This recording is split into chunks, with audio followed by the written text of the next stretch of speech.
सास की सोच। गौतम, जा अपनी जोरू को बोल, अभी थोड़ी देर में तैयार होकर नीचे आ जाना। वैसे भी सारे मेहमान आ चुके हैं। जी माँ। अरे गौतम की माँ, कब मिला रही हो अपनी बहू से? मैंने तो उसकी सुंदरता के बड़े चर्चे सुने हैं। आज हम भी तो देखे कितनी सुंदर है। वैसे मेरी बहू से तो कम ही होगी। काकी, भाभी इतनी सुंदर है ना कि हमको डर है कहीं किसी की बुरी नजर ना लग जाए।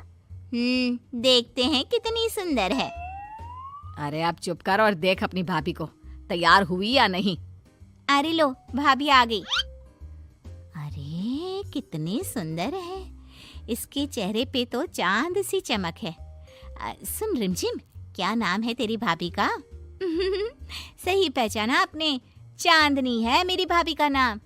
क्या हुआ काकी, मुंह से बाहर शब्द नहीं निकल रहे? या चांदनी भाभी की चांद सी सुंदरता ने आपका मुंह बंद करवा दिया? हाँ, सुंदर तो है, पर सुंदरता से क्या होता है? लड़की में गुण भी तो होने चाहिए। मेरी बहू में सुंदरता के साथ साथ संस्कार भी है। अरे वाह गौतम, सच्ची में तुम्हारी बीवी बहुत सुंदर है।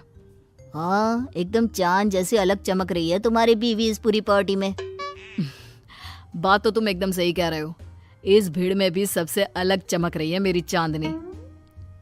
आज इस पार्टी में तुम्हारी बीवी की सुंदरता ने 4 चांद लगा दिया है। कुछ दिनों बाद जब गौतम की माँ आस पड़ोस की औरतों से गप्पे मार रही होती है। माँ जी, मेरी माँ की तबीयत थोड़ी खराब है, आप इजाजत दो तो क्या मैं और गौतम एक बार वहाँ हो आए? हाँ हाँ बहू, ठीक है। जब शाम को गौतम काम से आ जाए तो अपने मायके हो आना। ये क्या, उसने बोला और तुमने जाने दिया? हाँ, अभी उसने बताया तो सही, उसकी माँ की तबीयत खराब है। लेकिन तुमने जाने क्यों दिया? तुम्हें मना कर देना चाहिए था। लेकिन क्यों? अरे तुम्हारी बहू को अभी शादी किए थोड़े ही दिन हुए हैं और वो अपने मायके जा रही है। अरे घूमने थोड़ी ना जा रही है, वो अपनी माँ को देखने जा रही है। अरे कुछ नहीं जानती, बहुत भोली हो। ये बहुएं बस बहाने बनाती हैं अपने मायके जाने के लिए।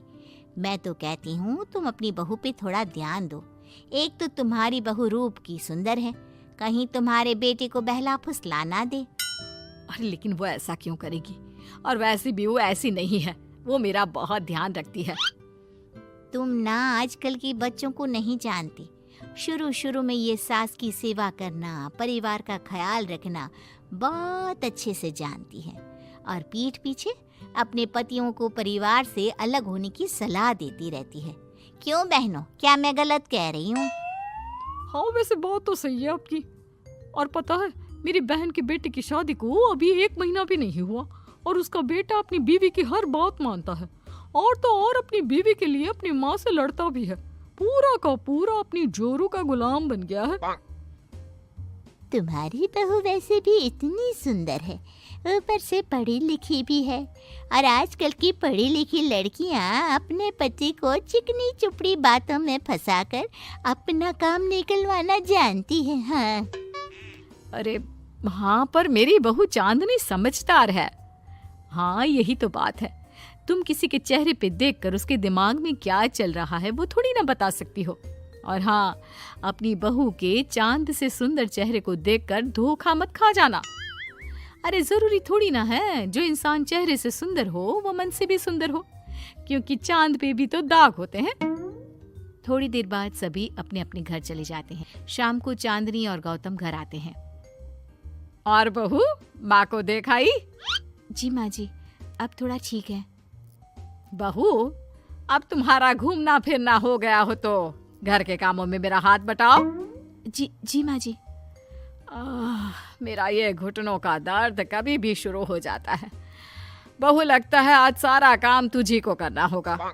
कोई बात नहीं माँ जी, काम ही तो है, काम तो होता रहेगा। आप पहले अपना ख्याल रखिए। ठीक है, अब तो इतना बोल ही रही है तो मैं अपने कमरे में आराम करने जा रही हूँ। अगले दिन सुबह जब गौतम ऑफिस के लिए निकल रहा होता है। माँ, अब कैसा है तुम्हारे घुटनों का दर्द? ज्यादा तो नहीं हो रहा? नहीं तो शाम को चांदनी आपको डॉक्टर के पास दिखाएगी। तुझे किसने बताया?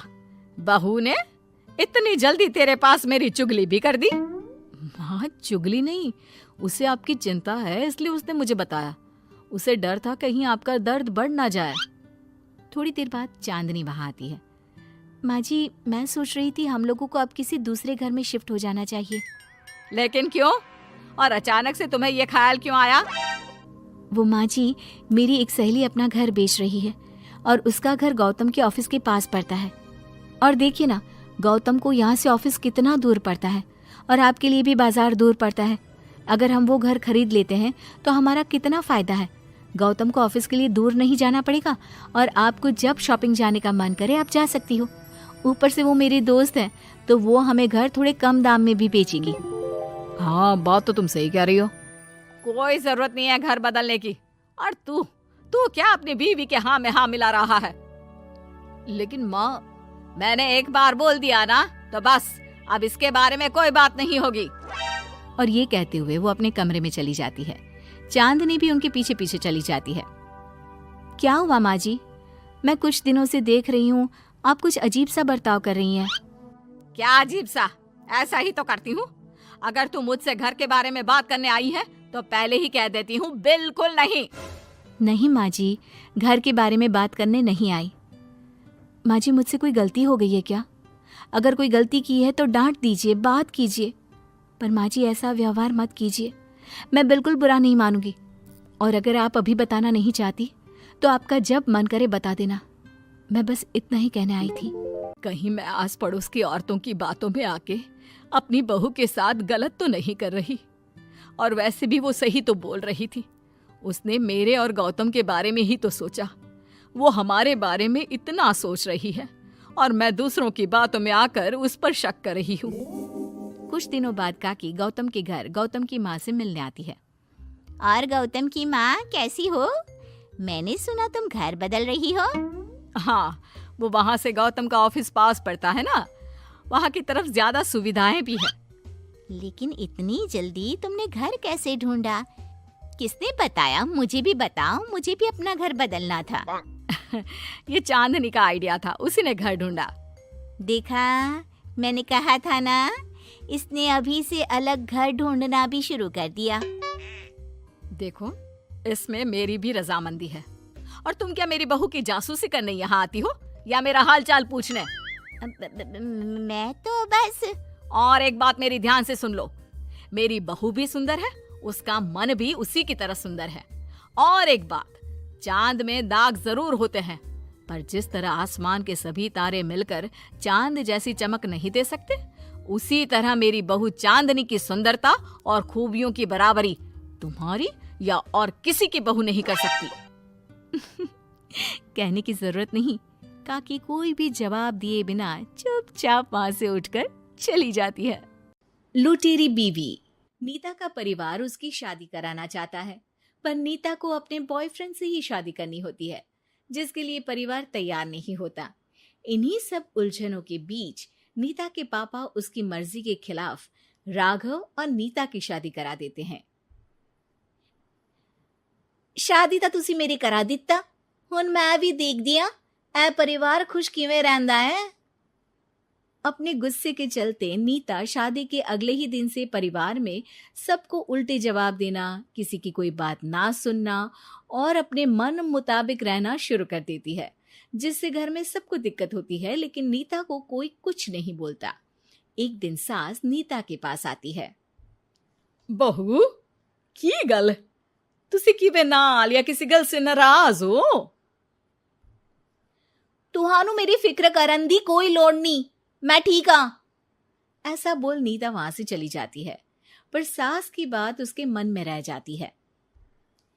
शादी के अगले दिन से ही मैं सब दे नाल किन्ना औखा बिहेव किता, फिर भी आ मेरे तो इन्ने प्यार नाल गल किवें कर सकदी आ। मानू नफरत करनी नहीं आउंदी, ऐस करके वो सोचती आ कि एक ना एक दिन तुम्हारा गुस्सा भी खत्म हो जाऊगा। यह कदे नहीं हो सकता। इससे पहले राघव कुछ बोलता, नीता का मोबाइल बजने लगता है, जिस पर राघव वहां से चला जाता है और नीता फोन पर बात करने लगती है। जिसके बाद अगले दिन से नीता की जैसे ही आत्मा बदल गई हो, वो बिना किसी के बोले घर के सारे काम कर देती है। उसकी ऐसी काया पलट देख राघव और उसकी माँ हैरान रह जाते हैं। बहू, तबीयत शबियत ठीक सी? तबीयत छड्डो मां, मैनू लगदा इसदा दिमाग हिल गया। तुसी दोनों की गल करी जांदे हो? मैं ठीक आ ते मेरा दिमाग भी। बस आज रियलाइज हो गया कि मैं अपने गुस्से विच कितना प्यारा परिवार ठुकरा रही सी। नीता की बात सुनकर सब बहुत खुश होते हैं और अब नीता सास की सेवा से लेकर पति की हर बात मानने लगती है, जिसकी वजह से कुछ ही समय में घर की सारी भाग दौड़ उसके हाथों में आ जाती है। उसी के साथ सास और राघव भी हर काम के लिए नीता पर ही डिपेंड हो जाते हैं। नीता, मेरा लैपटॉप किथे आ? बहू, मेरी दवाइयां। अब नीता अच्छी पत्नी और सर्वगुण संपन्न बहू बन गई होती है और इसी तरह विश्वास जीतते हुए एक दिन तिजोरी की चाबियां भी उसके हाथ में आ जाती है। ऐ हुई ना गल, हुन आएगा जिंदगी विच स्वाद।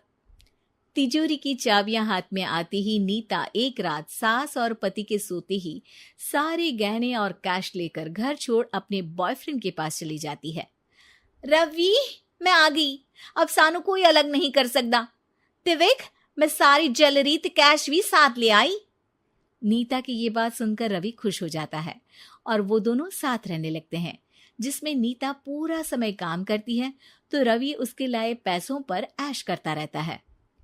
मैं तेरे तो प्यार कर दिया, ता करके ससुराल छड़ाई, और एक तू आ जो पैसों दे आगे कुछ भी नहीं देखदा। ओ महारानी, अपने काम तो काम रख, मेरे ते जुबान लड़ान दी जरूरत नहीं, वरना इस घर तो बाहर कर देना है। ऐ मेरा घरा, तेरा ससुराल नहीं, जीवे मन किया रहली, इथे रहन लाई, हाथ चला जुबान नहीं। रवि की बातें सुन नीता के सिर पर जैसे आसमान ही टूट जाता है। एक तेरे करके मैंने अपने मां पियो नाल उस भले चंगे ससुराल नु भी धोखा दिता, ते तू छड्ड परे, मेरी ही गलतियां। जे अखा उत्थे तेरे प्यार दा पर्दा डाल, उस दिन फोन ते तेरी गल्ला विच आ गई। जे नहीं आउंदी ता आज खुशी नाल उथे ही बैठी होनी सी। ए भाषण उन्ना दियो जिससे इसका फर्क पड़े, मेरे कॉल नौटंकी नहीं। रवि वहां से चला जाता है और नीता रोती पछताती वहीं बैठ जाती है। हाय रब्बा, ए मैं की कर दिता, उस घर विच भी वापस नहीं जा सकती। एक ता घर छोड़ा, नाल चोरी भी की, कोई मेहणु माफ नहीं करूंगा। घर कैसे वापस जाए इसी डर से नीता रवि का घर छोड़ नहीं सकती। इसी तरह दिन बीतते हैं और उन्हीं के साथ हालात बद से बदतर होते जाते हैं।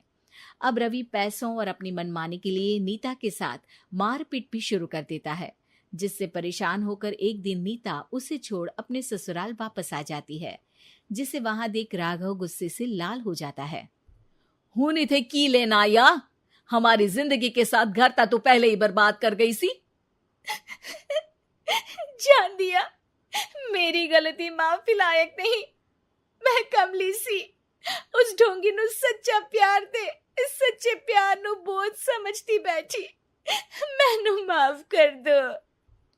जे मेरी नूरानी समझ गई आ कि उस तो गलती हुई आ, फिर किस बात का रुसना मनाना। केड़ी नूरानी?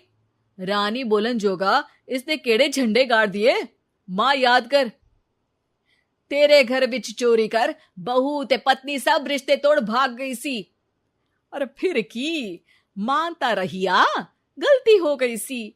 एक गलती ता रब भी माफ कर देता, ते तू और मैं ता सिर्फ इंसान ही आ। माफ कर दे, मैं बोल रही आ, ये दोबारा कदी कोई गलती नहीं करेगी। इसदा नहीं ता मेरा ही भरोसा कर ले। ठीक आ, जिवे तुहानू ठीक लगे, पर इसे बोल दे मेरे कोलो कोई उम्मीद ना रखे। तुसी जीवे कहोगे। अब सास हर रोज राघव को मनाने की कोई ना कोई नई तिगड़म बताकर नीता को उसके पास भेजती रहती है, जिससे कुछ समय बाद नीता का पछतावा और कोशिशें देखकर राघव भी उसे माफ कर देता है।